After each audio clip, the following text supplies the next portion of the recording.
better as a result of social media presence. If it doesn't do those three things, then it's on the chopping block. It's a return on investment discussion.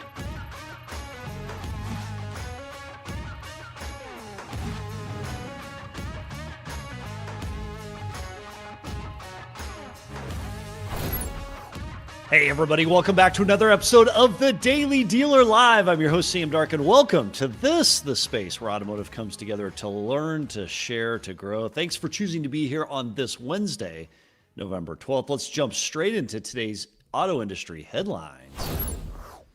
First up today, we turn to the CDG buy-sell tracker. Lithium Motors is back in the headlines after acquiring Porsche, Beverly Hills, and Audi Santa Monica, adding an estimated $450 million in annual revenue to its portfolio. Lithia says the two stores are positioned to become among the highest volume dealerships in the world for their respective brands. That brings Lithia's total acquired annualized revenue for the year to an estimated $2.1 billion, larger than some of the largest private groups. Meanwhile, on the East Coast, Tim Brook Automotive has picked up Right Way Hyundai in Janesboro, Virginia from Mark Wright. The newly renamed Waynesboro Hyundai continues Fred Timbrook Jr.'s steady expansion along the eastern seaboard. Timbrook has now grown to 20 dealerships, adding several Hyundai, Mazda, and Chevy stores in the past year alone. Lithia keeps scaling at the national level, while operators like Timbrook are carving out regional dominance. Both are betting on growth through consolidation as retail competition tightens heading into this next year, into 2026. Next up today, the used car market's traditional role as a pressure release valve for affordability is being tested. It's being challenged, leaving buyers and dealers alike in a delicate dance, searching for value amid rising costs. According to Edmunds, the average transaction price for three-year-old vehicles hit $31,067 in Q3. That's up 5% year over year, meaning late model used cars are now brushing up against certain new car model prices, forcing buyers and dealers into tougher trade-offs. But EVs were the exception. Ahead of the federal tax credit cutoff, they sold faster than any other segment, averaging just 34 days on lot. The conversation at the dealership level is turning from simple supply and demand to the nuanced calculus of who can afford to buy and what they're willing to sell for. And next up today, turning to the finance market, auto credit loosened slightly in October, even as approval rates dipped, according to a new Cox Automotive report. The company's all loans index inched up to 98.3, marking a small month-over-month gain and a 4% jump year-over-year. That continues a gradual trend of easier credit that started late last summer. Approval rates actually fell to 72.6%, but Cox says lenders offset that by writing more subprime loans, stretching loan terms past 72 months, and allowing smaller down payments, all of which made it easier for buyers to get financed. And when lenders loosen credit access, the dealers often benefit from increased sales volume and higher gross profits in the short term, especially among subprime and near-prime customers. However, the true operational impact surfaces during the next purchase cycle when many of these customers return to the dealership in a more precarious financial position, aka upside down on that 72 or heaven help us 84-month loan. Finally, up today, Subaru is tapping the brakes on its EV plans. The automaker says it's retooling its $10 billion electrification strategy to better match what customers actually want right now, which is more hybrids and fuel-efficient gas models. Subaru President Atsushi Asaki told reporters the company will delay full-scale EV investments, calling it a, quote, growth investment instead of an all-in EV push. For dealers, this could bring some near-term relief. A product lineup that moves faster, aligns better with current buyer demand, and doesn't require heavy new infrastructure. But at the end of the day, Subaru isn't abandoning electrification. It's just slowing the pace to protect profitability and align with market reality, something Subaru has done all the way through COVID and certainly very well over the last 5 to 10 years. And that's a wrap on today's industry news. Yuli, welcome back. Happy to be here. Joining back in the co-host chair. We got a lot of cool stuff coming up, not only today. We do. We've got a dealer here to talk a little bit government shutdown. We've got great conversation in used cars coming up, among other things. But tomorrow, on Friday, Brian Benstock's joining the show for a special roundtable to announce an industry first. He's teased it in the past on this show last week. 900 service drive vehicle sales. So if you want to know a little bit more about that, be sure to check in tomorrow, 1 p.m. Eastern, or I'm sorry, Friday, 1 p.m. Eastern. What would that be? The 14th of November, 1 p.m. And Yuli, CDG Circles. We've talked a little bit about that. The Powerful CDG tool. Circles are a cool tool. It's a great conversation as dealers chat peer-to-peer with other dealers, similar roles, responsibilities. Signups close at the end of November, so whoever doesn't register now won't be placed in a group till at least April of 2026, which, I mean, come on, in a world That's where a long time. Race to execution, it's kind of a waste of time. So Yeah. if you want in on that, make sure you join up. And what a cool conversation we had yesterday, or on Monday, with a bunch of dealers, including with, let's see, we had, oh my goodness, why my mind just went blank. We had, so Monday, we had a great conversation. Anyway, there was some information dropped. We're going to actually get a response to it coming up on Monday.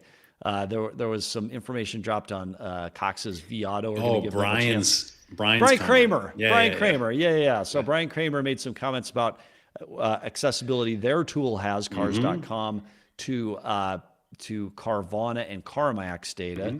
And we're going to give Cox a chance to respond with their Viato product. So Monday, we'll have a response on that. So be sure to join us for that if you want more information on that. Other than that, anything else, Yuli, before we dive into today's show? I think we just got to crush this one. All right, let's do it. All right, first up today, let's turn to CEO Koons Motor, not a stranger to the show, Alex Perdikis. Alex, welcome to the show. Hey, gentlemen, how's it going today? It's fantastic. Thanks for being back. We always enjoy having you on this show. Alex, how's biz? Thank you. Hey, we're ready for this government to reopen. We're here in the DC market. Business is actually fixed ops is killing it. For obvious reasons, and sales has been October was a little softer, a little pullback from the September and August numbers that we were trending. Traffic was still up, believe it or not, in October over the prior year. And sales were up a little bit. So that's a positive. And I think right now, November is actually is trending in a better direction. We're actually ahead of October. I think a lot of our, not to say constituents, but clients that are, government workers here in the area, because we have several 100,000, government employees here. I think they're feeling the end's coming. So with that being said, people are starting to make they're gaining confidence to make a purchase decision. We're also running with a government shutdown program that we launched on October 1st when the government shut down.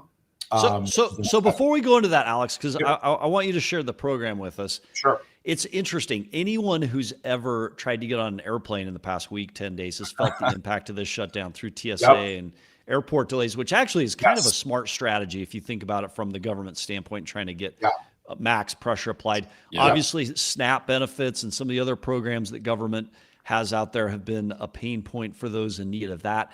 How have you, in your dealerships, given your geography, how has the shutdown manifest back to you? Is it a talking point with customers? Is it something that they're less interested in making purchases over? Where are you seeing the pain point, Alex? So I think it's not every customer that's in the area, but you've got a government shutdown that also that impacts also federal contract, defense contractors or different government contractors that are in the area. So it's not just the government employee, that one person in and of itself. Yeah. So it kind of spreads, right? It's kind of like a web of, there's some involvement with the government somewhere, with a lot of organizations and a lot of people in the area. So it's more of I think it's just more of a concern and it's a confidence issue, right? In terms of wanting to make a decision. And so I think for us, it's doing what we can as a leader in the community to offer them some sort of a peace of mind to say, you've helped us become who we are in this market. We're, not even 7-8 miles north of the city. even though we're in Maryland, where our main stores are in Silver Spring, Maryland, and Bethesda, Maryland. Bethesda, Maryland's not even, it borders on Washington, D.C., Northwest Washington, D.C. So we're right there.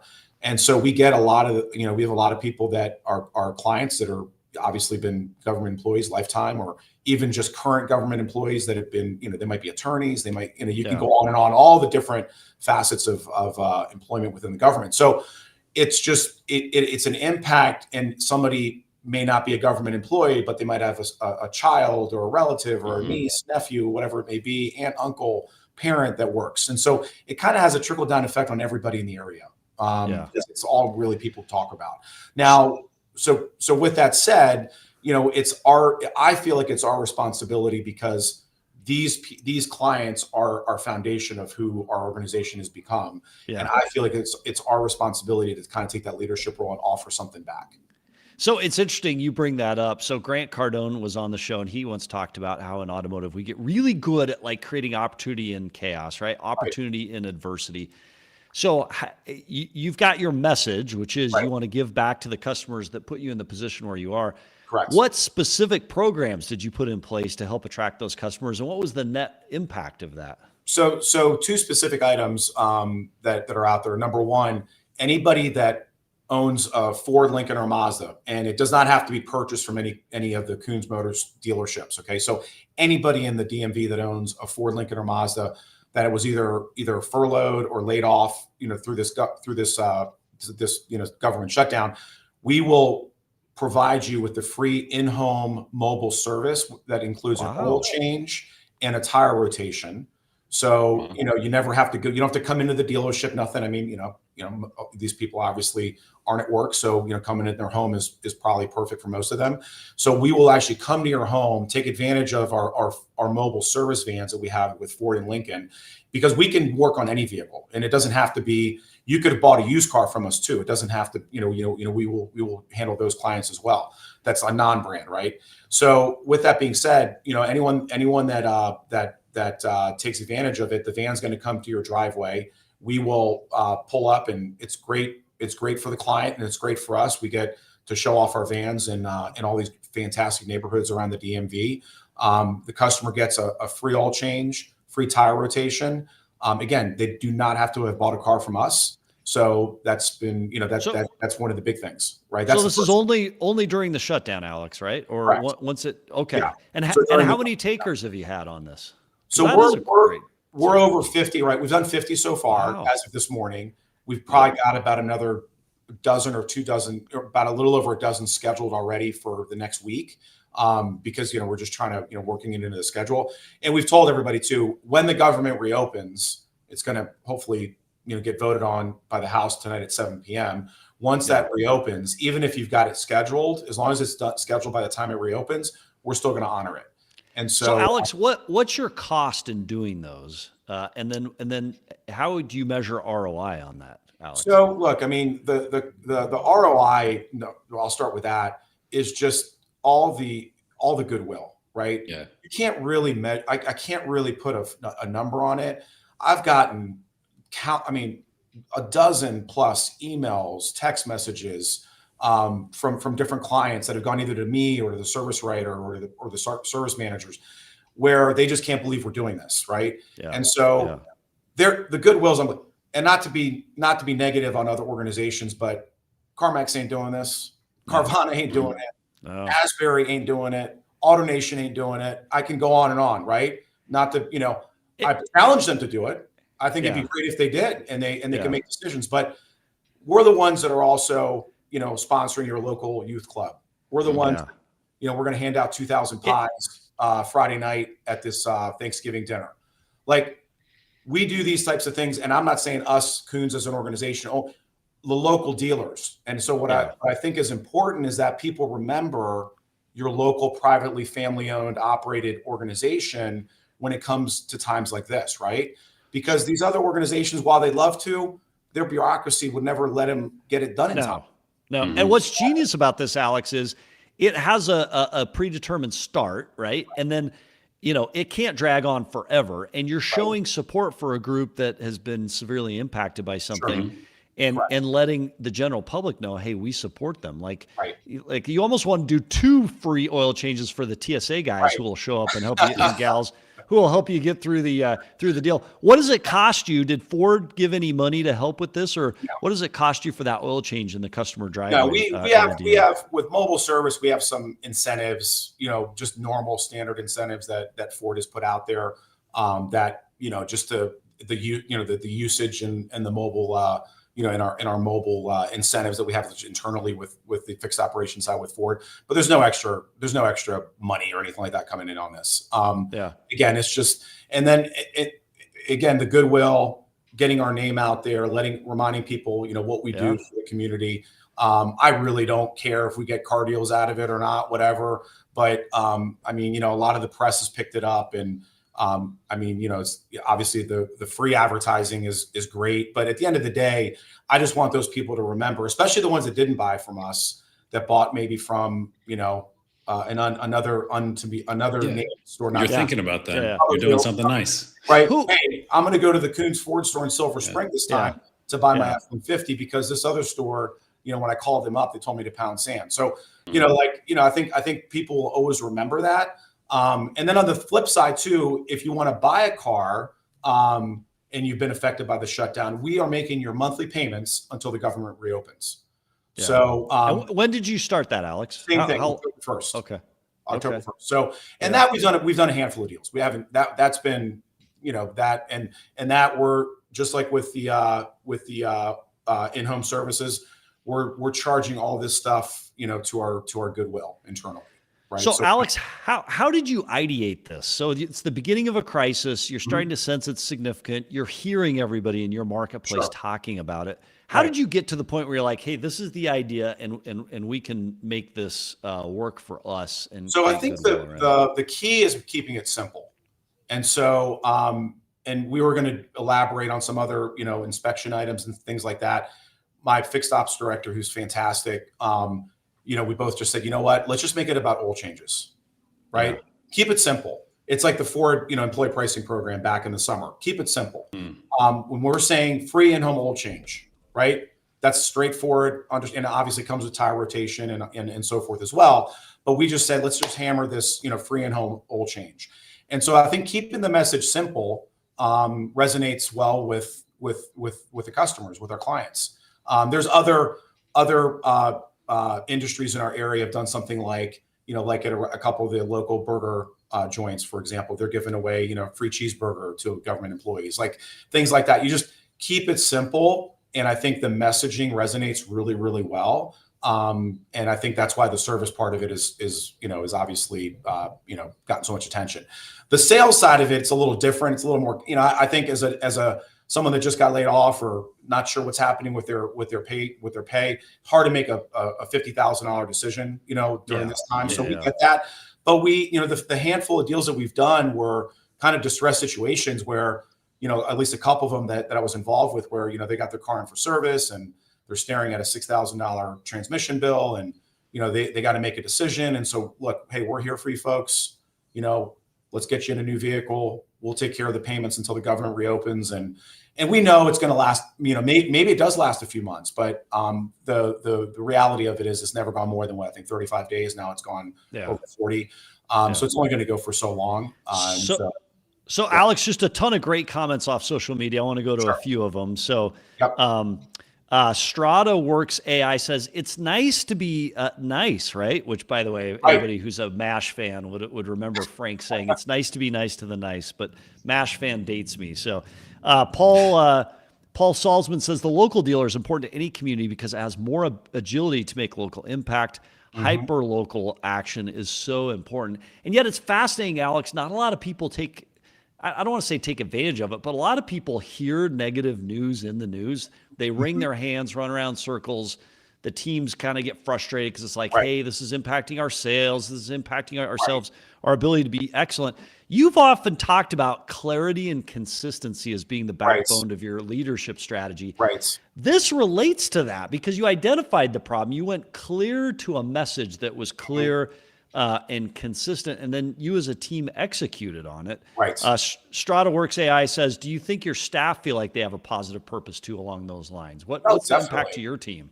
Definitely, absolutely. I mean, they love the messaging, and I mean, when you're dealing with a client that you've never dealt with before, that might be 40 miles away, and you're launching a mobile service van into their neighborhood, and they're like in disbelief, right? They're like, we've never even done business with you before, and you're coming to my home to do this.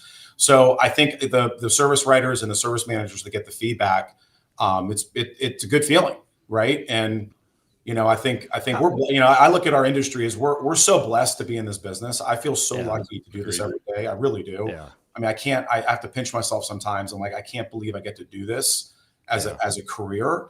And you can make such a big impact on people so quickly with just the smallest things. And so we don't have to overthink it. And, sometimes I think, and I've been guilty of trying to come up with these ideas and programs, and you start to overcomplicate things, and then you don't really understand why they didn't work.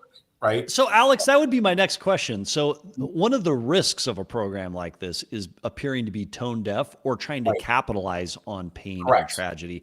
Correct. How do you get to that clear message with confidence that both serves your team, because you've got to win hearts and minds among your employees, but then also connects with the public in a way that doesn't come across as like predatory or, ambulance chasing, right? I think the key is don't tie it into any sort of a payment.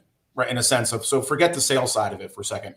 Think about the fixed ops, the in-home mobile service. We're not qualifying it with anything. We're not, because we had those ideas too, like, give them give everyone a $500 credit, but then that means you got to spend something, like, I think as long as you don't qualify it with, you got to do this to get that, right? You actually keep it simple, and you got to be willing to pure goodwill. Right, exactly. And you got to be willing to do it, right? That's the next part of it, right? So, fortunately, knock on wood, we have a really great organization. We've got great leaders. Our teams perform at an extremely high level, and we can afford to do it. I mean, if this went on for a year, we could continue to do it. I have no hesitation, no doubt. I'm already thinking about the next time, the next shutdown happens, right? It's your government shutdown program. I think about it from a customer perspective and even from an employee perspective. Doing good creates more good. And I just think about that. Your mobile service Ford van pulls into the driveway to do a free oil change. And I'm pissed off because I'm a TSA agent, and I've had nothing but grief for the past 3 or 4 weeks. Like, you're going to own me as a customer for a long time. You're going to have my loyalty. And I hope so. Props to you and the entire team for doing that. Right. Thank you.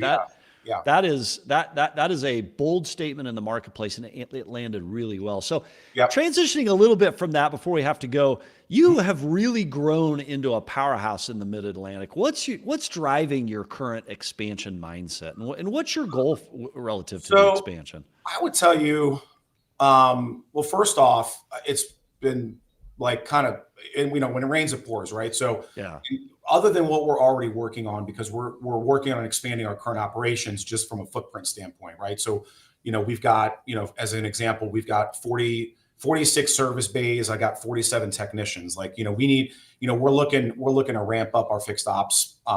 And I can say that with confidence because of one thing, and it's our people. Okay. Yeah. And with the right people, anything's possible, right? You can't do it all yourself.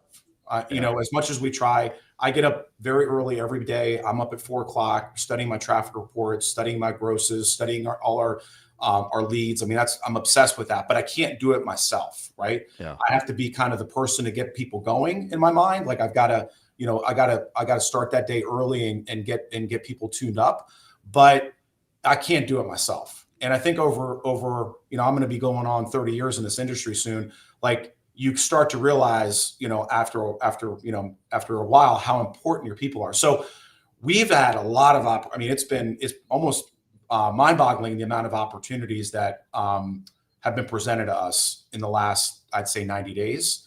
And had a long meeting with a broker yesterday, and it was a great meeting. And I can go into these meetings with confidence because I've got great leaders. And without the great leaders, it's kind of hard to really, sit down and say, okay, we want to do this. This is what we want to expand in. These are the franchise, and start to really look at deals in a confident manner if you don't know who's going to run it at the end of the day.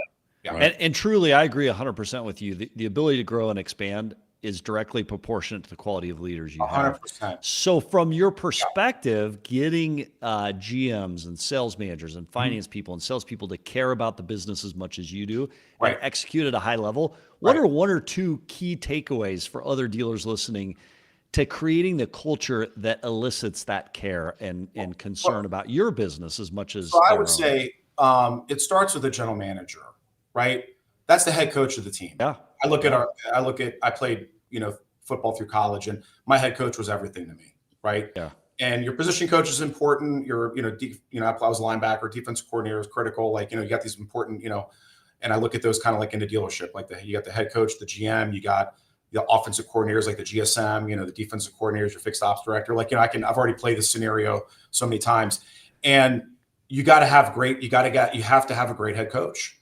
Yeah. And so if that general manager, not only compensated well, but they have an opportunity to have some skin in the game, right? Or ownership options, right? So give them ownership a little bit. You got to give them that opportunity, right? So that's where my mentor, Jim Koons, over the years, obviously he's retired now, but how he grew his empire, really, he had great general managers that people gave them opportunity to put skin in the game. And so once you've got that, not just ownership from a mental perspective, but from a financial perspective, and you've got the right people in place, the rest kind of takes care of itself, as long as you're on the same page with ethics and business policy and business practices and certain processes that you want to see in place.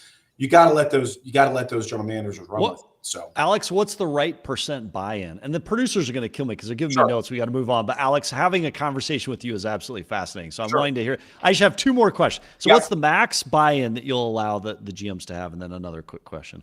Well, I think you start at 5%. Okay. And then it goes from there. And the buy-ins aren't a given, right? You have to have certain preset criteria that you all agree on. And you'll say, hey, Jim, look, if we hit this in 2026, let's agree that these are the 3 criteria. Here's a sales here's a new car market share number. Here's a profitability number. Here's a, fixed ops, whatever they might be, right? The different criteria. Obviously, prerequisite is always going to be great CSI. That's never an option to not have great CSI. As long as we hit these things, here's your initial 5%. And this is the value at that 5%, right? And then you just you build it up over time. And I think you give that option. If things are going well, you give that option every year. Will you allow them to buy it out, or is there a max buy-in? I'm not, for me personally, no. I mean, not in my, no. I mean, I'm looking to grow. I'm looking to acquire. But look, a general manager making a general manager commission plus 30 or 40% of a net, you're living it's a great income. Good life. Yeah, it's a great life. Yeah. Well, Alex Perdikis, CEO Koons Motors.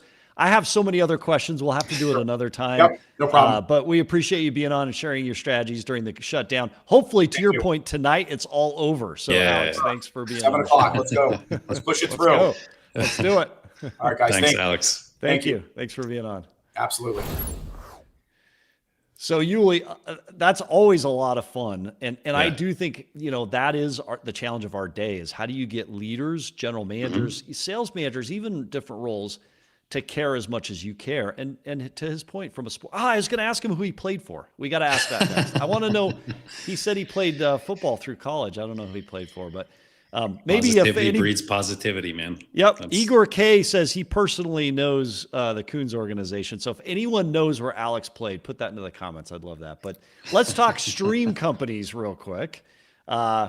Be first to market with Retail Ready from Stream Companies, the proprietary platform that gets custom designed compliance specials live on your site within 4 hours. Learn how at streamcompanies.com. Again, streamcompanies.com. We appreciate Stream for supporting the great content we have today, including that phenomenal conversation just now with Alex.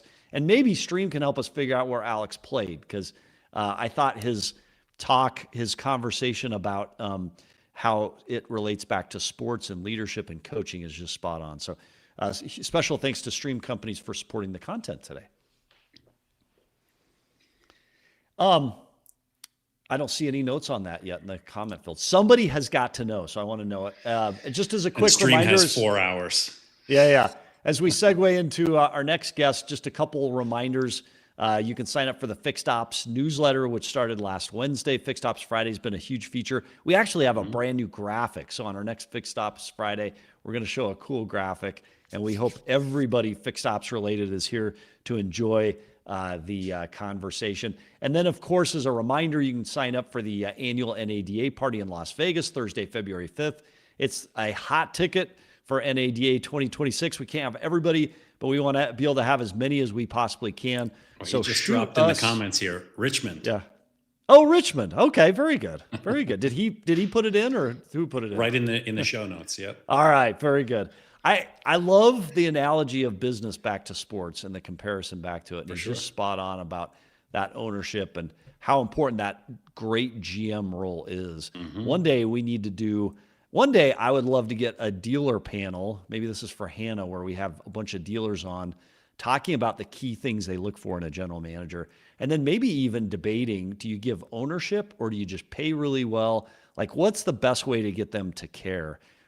Because I think there's two sides to that ownership argument that would be fascinating to have a conversation through. All right, next up today, we're turning to the general manager of Jag Land Rover Chantilly, a guest who's been on the show before, but as part of a separate organization. Welcome back, Michael Wood. Thanks for having me, guys. Thanks for being back. Thanks for being on the show. So you've been with us before. Tell us a little bit about the change in the world you've had since, and then we'll ask you our first question. Sure. I mean, yeah, before I was down in Virginia Beach with the Checker Flag Automotive Group, and then recently New Country and Euro Motor Cars acquired Rosenthal, and the Chantilly store happened to be without a general manager. And I know the area kind of well, and I know that it is also a very, very great opportunity. We're not really pumping what we should be here. And Loudoun County has the highest median and mean income in America, and it's just grossly being underserved. And I'm super, super excited about the opportunity that we have here. All right. Hey, you know what? We're having just a little bit of an audio challenge. We want to make sure we highlight everything you have to say, Michael Wood. So we're going to actually come away from you for just a hot minute, and we're going to actually go to our next guest, and then we'll come back to you as the third spot. Used car director at Fred Martin's Superstore. Let's turn to Nick Huff. Nick, welcome to the show. Thanks for being here. So, Hey, Nick. Hi. I'd love to see you on the screen, but I guess while we're waiting for it, there you are. There we go. Let me ask you our signature question. And while you're telling us how Biz is, tell us who you are and what you're doing. Yeah, Nick Huff, Fred Martin Motor Company in Norton, Ohio. We're just a little bit south of Cleveland. Currently I manage our used car operations here, and the famous question, how's Biz? Biz is okay. Could always. I'll also be the one that says it always could be better. We're a big used car store, and we're also a volume Stellantis dealer. So we are put into that play of the stair step program with Stellantis, and we're living the dream of that right now, and we're give us some context there. You say you're a big used car store and a volume Stellantis dealer. What are the numbers looking like? We got some big dogs listening right now. Yeah, well, maybe not as big as some, but we average about 230 retail used cars from this location. Beautiful. We also have several independent used car stores in our market. From a new car standpoint, Stellantis, anyhow, we're averaging, probably about 150, 155 new cars the last few months. So that stair step program they put out there for us is really important. We're chasing that number hard. We're seeing gross profit suffer a little bit because of it. And, Nick, the game. For everybody who's not familiar with the stair step program, in particular Stellantis, tell us what it is. What is the program, and what are you chasing right now? We're chasing volume.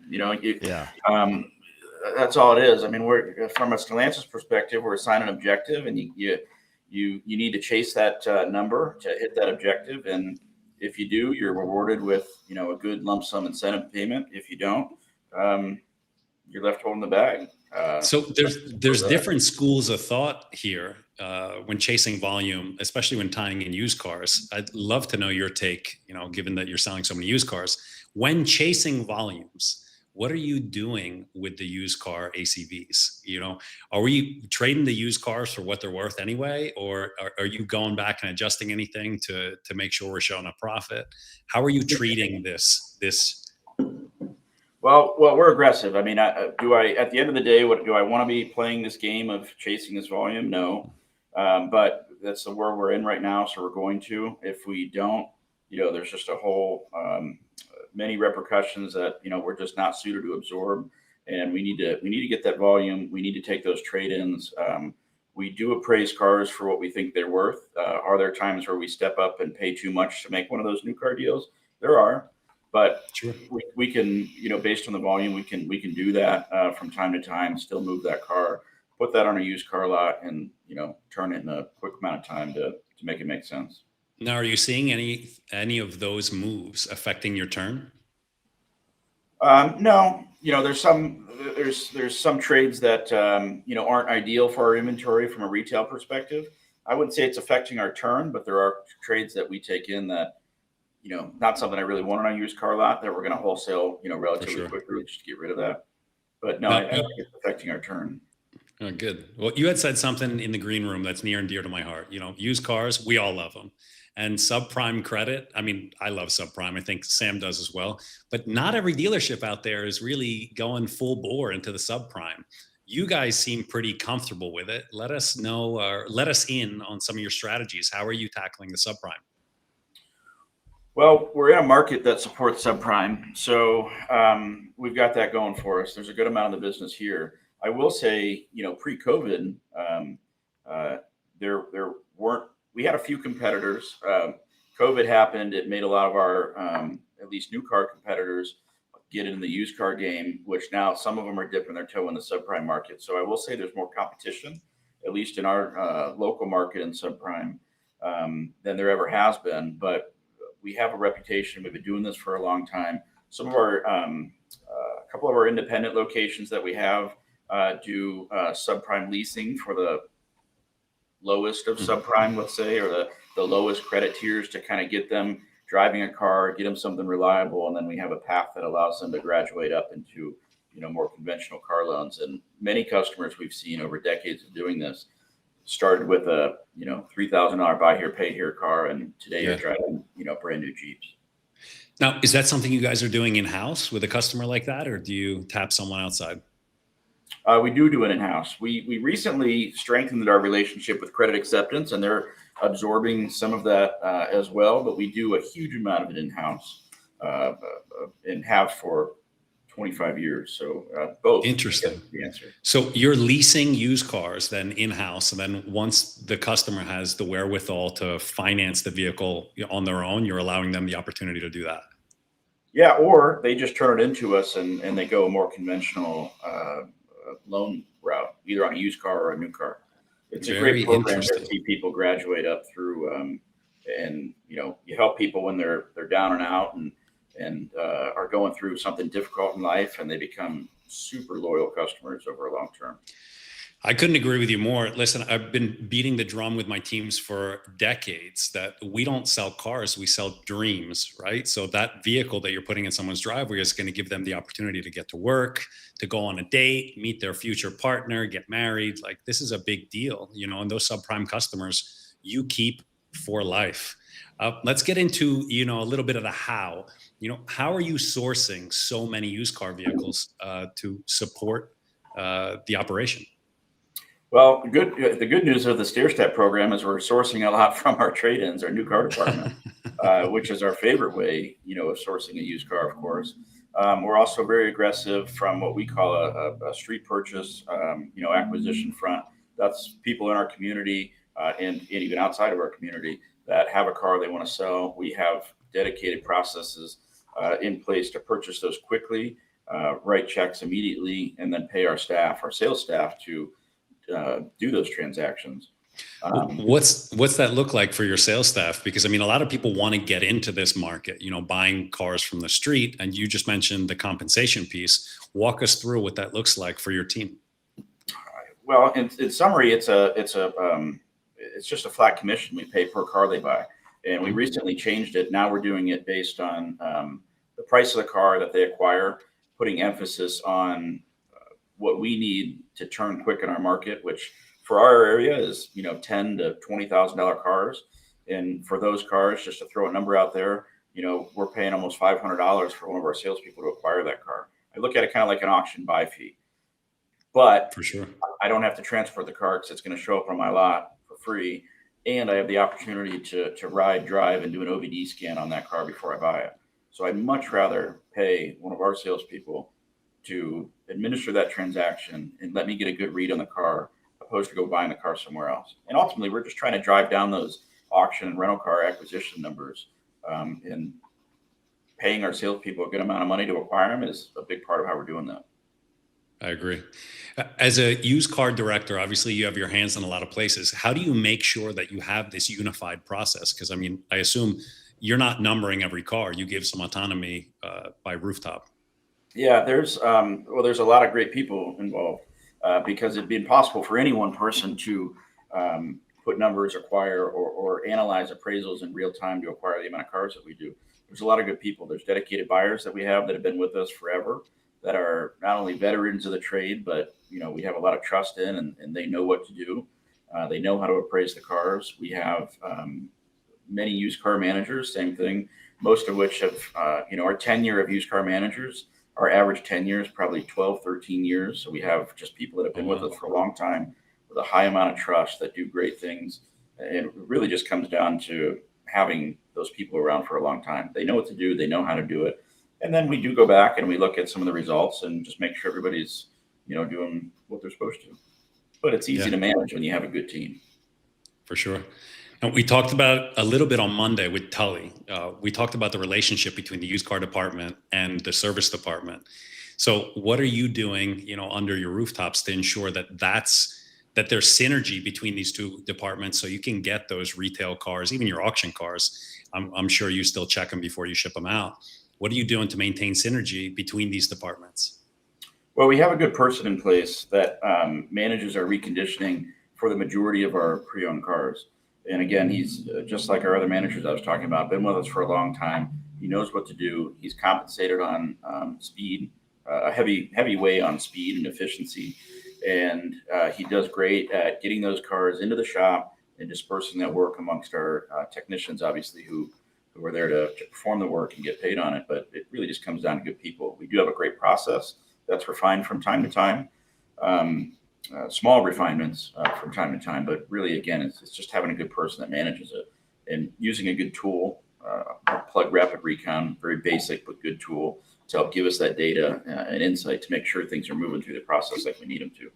So you are using Rapid Recon. Now, when you say speed, what's that look like for you? How many days to frontline?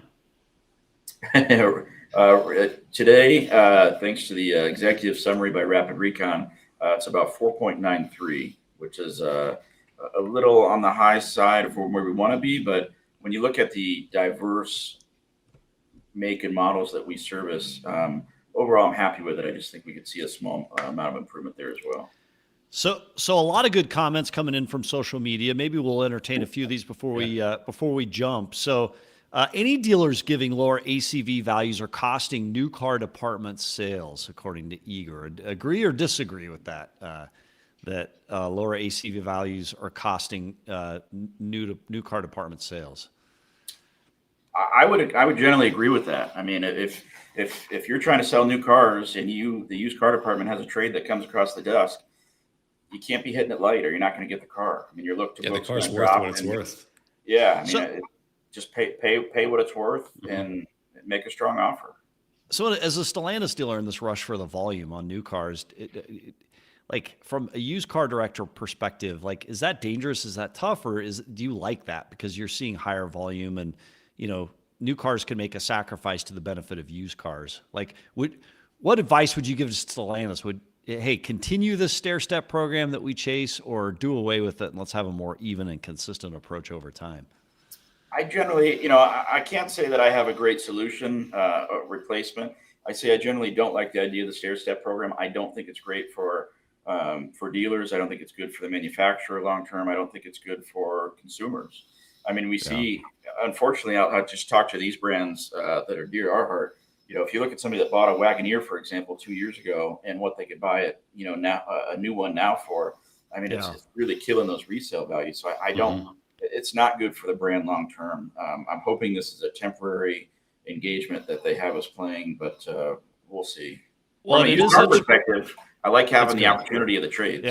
Yeah. It is interesting because in the news we reported how used cars aren't quite the release valve they were to affordability they used to be. The gap between new car and used car pricing is narrowed, and I think probably more so in some of those OEMs that do stair step. So Stellantis, Hyundai, Nissan, some of those you're seeing a narrower margin between what potentially you're seeing in some of those used cars. Eager K says, statistically, data shows that dealers who hold back on trades to make values lose new car deals because of low trade offers. Wholesale profit is not worth it over retail profits. Agreed. You potentially miss. And that was actually a part of the whole conversation with Brian Kramer last show, was that there's value in actually over bidding on private sales, trade-ins, service trade-ins, in an attempt to get it and be competitive with some of these national retailers who are just throwing bids out there all over the place. How do you deal with CarMax and Carvana offers that walk into your store? Do you compete? Do you tell them, hey, go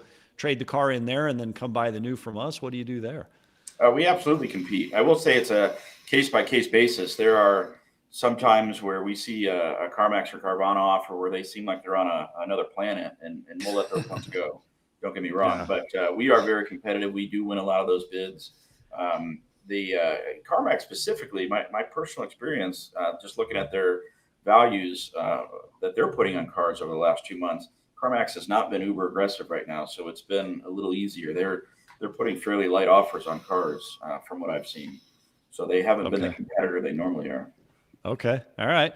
Jason Piddick says, hard to focus on the content with Yuli's nice stash. So Yuli, props for your, there we go. For your stash there. So Nick Huff, thank you so much for joining us, talking about all things used cars, used car director at Fred Martin Superstores. And you are also a member of CDG Circles. Long time or just recent, Nick? Just recent. I'm eagerly waiting the next steps. Okay. All right. So you'll be joining in and you'll be participating in those conversations. And we wish you all the luck as you continue to compete in this world of Stellantis and stair step and all the things, new car, used car acquisition. So thanks for being on the show, sharing your perspectives today. Well, appreciate you guys doing this a few times a week, and it's a pleasure to be here. Thank you. Thanks, Nick. All right, so we are going to make another try at this. And actually, Michael Wood, GM Jaguar Land Rover Chantilly, coming live from the lot on the dealership. Michael Wood, are you there? Here. All there right. he is. There he is. Hey guys, now you've how got are you? nothing but blue sky behind you. All right, so you were telling us you recently made a shift. You're at a new dealership with all the new things going on. As you work to make an impact on this store, what are the top one or two things that you're doing this month to make high impact at your new store? I'd say the first thing that I'm doing is really just, making the charitable assumption. This dealership has been underperforming for a long time. And I have to think after meeting the vast majority of the staff that it's not predicated on bad apples. It's a lack of processes and standards. So initially, I'm going to make the charitable assumption that they just haven't been brought up the right way. And then hopefully we can teach them the way that needs to happen before any attrition occurs. I don't like being a part of a buy-sell where people go in and just start chopping off stuff because their initial assessment is X. I don't judge a book by a cover. I like to read a couple chapters first to make sure it's something that's going to fit for me. And if it's not, hey, I'm not opposed to getting a new book. But ultimately, I think the number one thing is just making the charitable assumption with my staff, seeing if there's anything I can do to help them better, make them better. And I need to be able to check the box that I've done that before I can move on with trying to move on with anybody. I love that concept. Where did you get that concept of charitable assumption and giving them the benefit of the doubt? It's another way of saying it, but I like it. Will Guidara from Unreasonable Hospitality. It's one, I think it's in chapter 7 of his book. He talks about that aspect about making the charitable assumption. Yeah. All right. So you walk into an acquisition. This is an acquisition. Everything is in flux for a while. What's one or two things that has surprised you that's been difficult in the beginning of the acquisition in this particular one? Fortunately, this is my second buy sell that I've gone through. And I think what was surprising about this one was the lack of information from the company that was initially selling. So that's definitely kind of like slowed us down when it came to really getting off the ground and everything like that. But really, it was how excited the staff was. I mean, the organization I'm with now, Euro Motor Cars, has a phenomenal reputation in the marketplace. And really, the thing that got me to go to the company was I paid a visit to their Bethesda Mercedes store. And in that store, they have a wall that has all of their technician pictures on it. And on that wall, there were 3 father-son combinations. And I couldn't think of a better testament to the culture of an organization. That, listen, I don't have kids, but if I did, I'm surely not telling them to get into the car business. Hopefully I can turn one of them into like a lawyer or a doctor or something.